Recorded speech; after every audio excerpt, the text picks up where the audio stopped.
Pay close attention to this video. A maid walks into her boss's office and notices that he wasn't paying attention to her.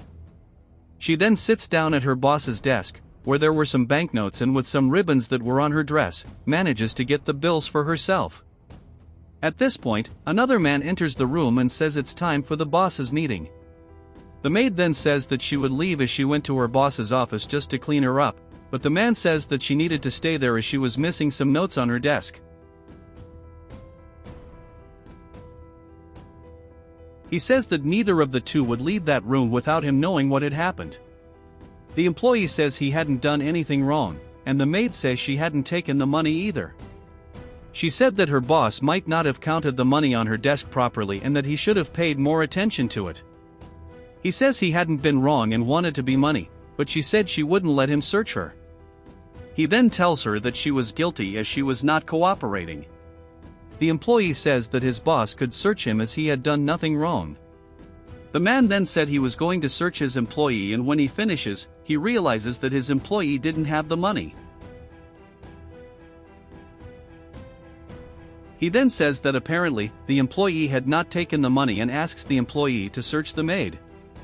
The clerk then says that he would search the maid and does so.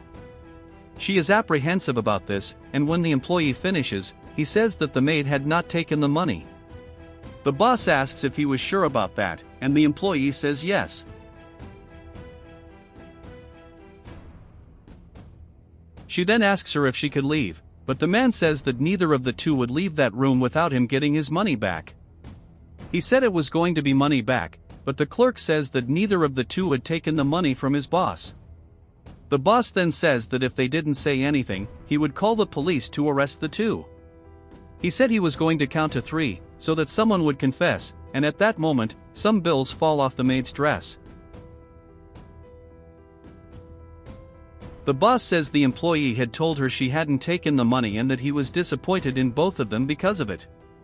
He then asks the employee to call the police. The officer then says that he could call a policeman there to learn the maid, but that the policeman would also arrest his boss. The man is surprised by the one who asks what they were talking about, and the maid says that the man should stop pretending not to know what was going on. She then says that she knew about everything that was going on there. The man then becomes enraged by the situation and calls for his security guard. At this point, security enters the room and asks what his boss wanted. The security guard then holds the employee, but the maid tells him to stop it. She then tells the man that she had proof that he had been scamming his clients for a long time. The security guard then asks the man if he wanted him to handle the situation, but the man says he doesn't need the security guard's help and asks him to leave. He then asks the maid what they knew, and she said she knew he cheated his clients into selling their house and said it was illegal. We are then shown that the man had tried to sell a lady's house. He hands the lady a contract where all she had to do was sign and she was going to sell the house, but she said she didn't want to sell anymore. He then said that she was being silly for not selling the house as she was going to make a lot of money and still get rid of her old house. She then says that she didn't know that her house was going to sell so quickly, but the man says that her house was very good and that it was now worth much more than the lady had paid for it. He tells her she should sell the house quickly. She then asks him if he was sure of that, and he says yes and asks if she would close the contract with him, and she accepts. Sometime later, she comes back to the man saying that he had deceived her.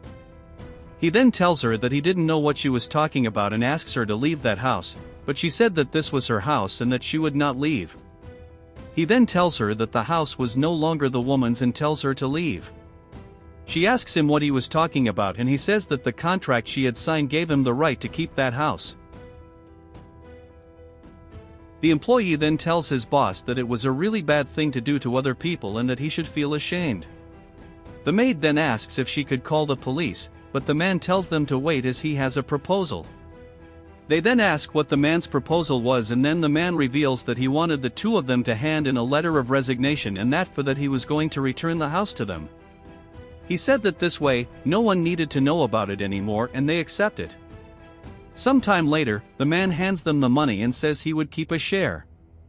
The security guard then warns the man that he has a meeting.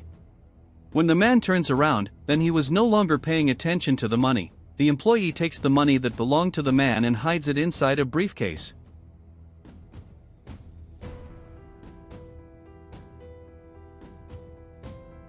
The man Tom talks to them again and says that it had been a pleasure to do business with them. The employee then shakes hands with the man and walks away with the money.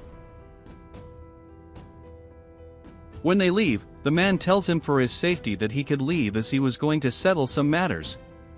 As the security guard leaves, the man begins to say that he always knew his plan would work.